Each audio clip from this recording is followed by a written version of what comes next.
அனைவருக்கும் வணக்கம். Education psychology Tamil eligibility test questions வந்து பிடிஎஃப் அவைலபிளாக இருக்குது. வேணுன்றவங்க 7358591547 இந்த நம்பர் காண்டாக்ட் பண்ணுங்கள்.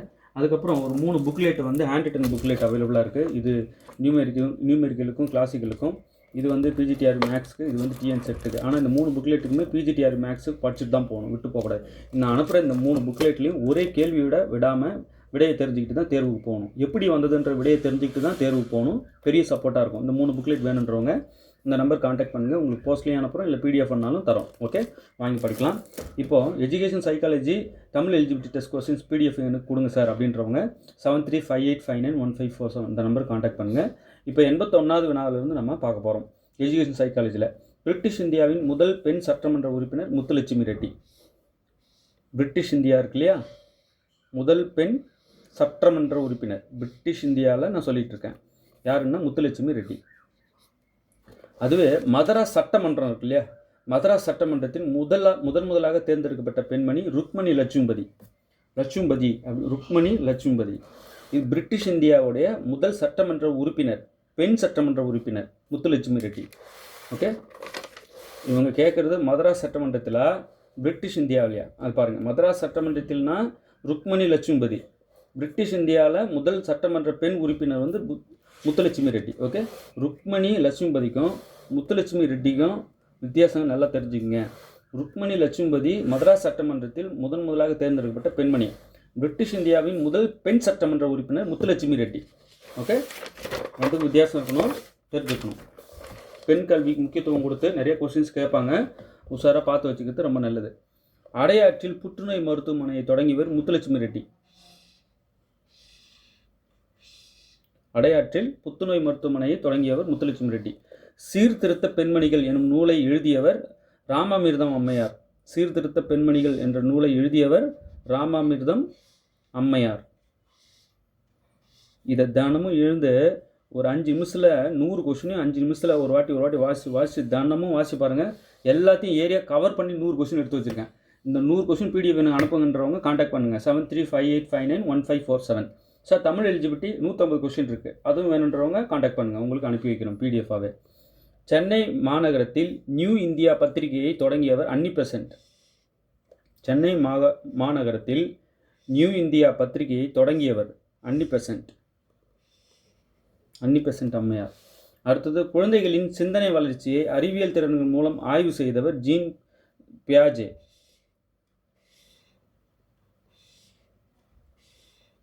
குழந்தைகளின் சிந்தனை வளர்ச்சியை அறிவியல் திறன்கள் மூலம் ஆய்வு செய்தவர் ஜீன் பியாஜே. செயல்நிலை, காட்சி நிலை, மொழிநிலை என கற்றலின் 3 வகையான பிரதிநிதித்துவங்களை பரிந்துரைத்தவர் ப்ரூனர். இந்த மாதிரி தினமும் காலையில் 100 கொஸ்டின் எடுத்து வாசிச்சுட்டே இருந்தீங்கன்னா, இந்த 100ஓட நிறுத்திட்டீங்களா சார், அவ்வளோதானா? இல்லை, இன்னும் தருவேன், இன்னும் 2-3 நாளில் இன்னும் ஒரு 100 கிடைக்கும். இப்போ என்ன கேட்குறாங்க, சார் நான் மேக்ஸ் 110க்கு 110 அடிக்கிறேன், எனக்கு எதுக்கு இது தேவையில்லைன்னு நினைக்கக்கூடாது. ஏன்னா 110க்கு ஒரு 10 கொஸ்டின் என்ன பண்ணாலும் ஆன்சர் சரியாக பண்ணாமல் விட்டுட்டு தான் வரவங்கள நான் பார்க்குறேன்.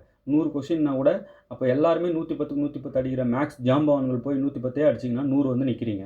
இப்போ 100 வந்து நிற்கிறவங்க 101 யார் எடுப்பான்னா இந்த ஏரியாவை பார்த்தவங்க, 102 யார் எடுத்தவங்கன்னா இந்த எஜுகேஷன் சைக்காலஜி பார்த்தவங்க.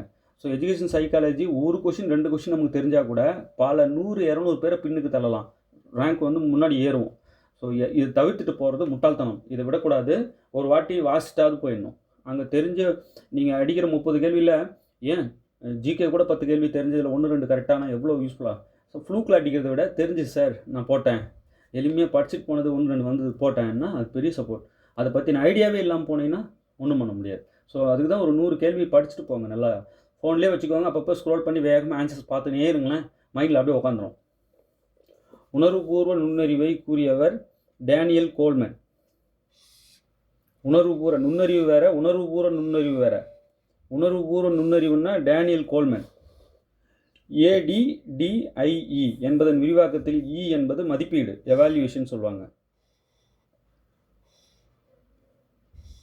ஏன்னா அனாலிசிஸ், டின்னா டிசைனு, டின்னா டெவலப்மெண்ட்டு, ஐன்னா இம்ப்ளிமெண்டேஷன், இன்னா எவால்யூவேஷன். ஓகே, ஒவ்வொன்றுக்கு மீனிங் தெரியணும். ங்கிறது இங்கே மதிப்பீடு. ஹெர்பார்ட்டின் கற்பித்தல் முறை எத்தனை படிநிலைகளை கொண்டது? 5 படிநிலைகளை கொண்டது. ஹெர்பார்ட்டின் கற்பித்தல் முறை 5 படிநிலைகளை கொண்டது. எரிக்சன் வந்து 8. மாணவர்கள் தங்களுக்கு ஆர்வமுள்ள துறையில் ஈடுபட அனுமதிக்க வேண்டும். மாணவர்கள் தங்களுக்கு ஆர்வமுள்ள துறையில் ஈடுபட அனுமதிக்க வேண்டும் என்று கூறியவர் யார்? தாகூர். மாணவர்கள் தங்களுக்கு ஆர்வமுள்ள துறையில் தான் ஈடுபடணும் அப்படின்னு சொல்கிறது தாகூர். பிரம்மச்சரியம் என்பது புலனடக்கம், இதுவே கவன பகுப்பை அதிகரிக்கும் என்று கூறியவர் யார்? விவேகானந்தர். பிரம்மச்சரியம் என்பது புலனடக்கம், இதுவே கவன பகுப்பை அதிகரிக்கும் அப்படின்னு சொன்னது யார்?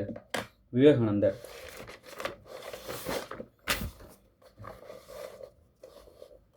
குழந்தைகளின் அறிவாற்றல் வளர்ச்சியில் பூரண செயல்பாடு நிலையின் வயது வரம்பு. 7 to 11 வயது பூரண செயல்பாட்டு நிலை.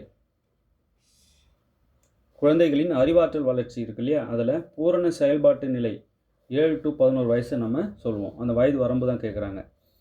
எதையும் யாருக்கும் கற்பிக்க முடியாது, அவரவர் தானே விரும்பி கற்றுக்கொள்ள வேண்டும் என்று கூறியவர் அரவிந்தர். ஒரு வசனம் படிக்கிறீங்கன்னா சொன்ன ஆள் ஞாபகத்துக்கு வரணும். எதையும் யாருக்கும் கற்பிக்க முடியாது, அவரவர் தானே விரும்பி கற்றுக்கொள்ள வேண்டும் என்று கூறியவர் யார்? அரவிந்தர். கற்பவர்களுக்கு பாடங்களை அளிக்காதீர்கள், அனுபவங்களை அழியுங்கள் என்று கூறியவர் ரூசோ. கற்பவர்களுக்கு பாடத்தை கொடுத்து கற்பவர்களுக்கு பாடங்களை கொடுக்காதீங்க, அனுபவங்களை கொடுங்க அப்படின்னு சொன்னவர் ரூசோ. கற்றலில் பாடப்புத்தகங்களை எதிர்த்தவர் காந்தியடிகள். கற்றலில் பாடப்புத்தகங்களை எதிர்த்தவர் யார்? காந்தியடிகள். பாடப்புத்தகங்களே வேணாம் அப்படின்னு சொன்னவர் காந்தியடிகள் கற்றல்ல. எரிக்சன் சமூக உளவியல் முன்னேற்ற படிநிலைகள் எத்தனை? 8. எரிக்சன்னா 8 ஞாபகம் வரணும், ஹெர்பார்டின்னா 5 ஞாபகம் வரணும், புரூனர்னா 3 படிநிலைகள் ஞாபகம் வரணும்.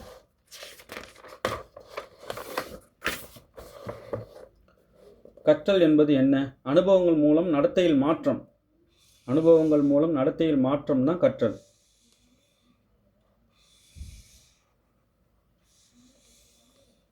இந்த மார்க் காப்பி அப்படியே உங்களுக்கு வரும், நீங்கள் ஆர்டர் பண்ணிங்கன்னா இது கொடுத்துருவோம். கல்வி உளவியலின் முக்கிய நோக்கம் என்ன? கற்பித்தல் மற்றும் கற்றலை மேம்படுத்துவது. கற்பித்தல்லையும் கற்றலையும் மேம்படுத்துவது எது? கல்வி உளவியல். அதுதான் அதோடைய நோக்கம். கல்வி உளவியலின் நோக்கம் கற்பித்தல் மற்றும் கற்றலை மேம்படுத்துவது. வளர்ச்சி என்றால் என்ன? உடல் சார்ந்த அறிவியல் மாற்றம், அதான் வளர்ச்சி. உடல் சார்ந்த அறிவியல் மாற்றம் தான் என்னது? வளர்ச்சி.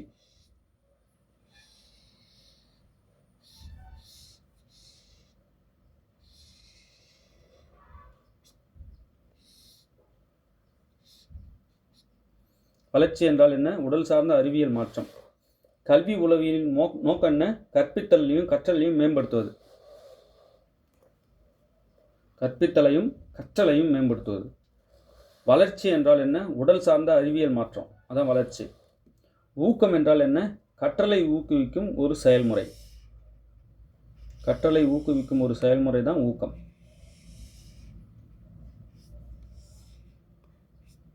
கற்றலை ஊக்குவிக்கும் ஒரு செயல்முறை தான் ஊக்கம். வளர்ச்சி உடல் சார்ந்த அறிவியல் மாற்றம். கல்வி உளவியலின் நோக்கம் கற்பித்தல் மற்றும் கற்றலை மேம்படுத்துவது. கற்றல் என்பது என்ன? அனுபவங்கள் மூலம் நடத்தையில் மாற்றத்தை கொண்டு வருவது, அதான் கற்றல். ஓகே.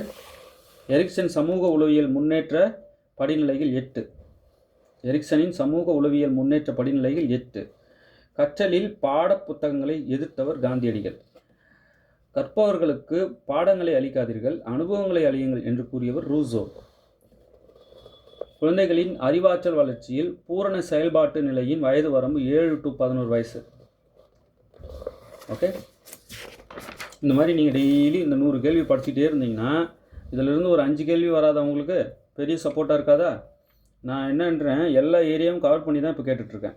எப்படி தவிர்க்க முடியும்ன்றேன். ரொம்ப டஃப்பாக வேணால் போய் யோசிச்சு கேட்கலாம், பட் இந்த ஏரியாவெலாம் தவிர்க்க முடியாது.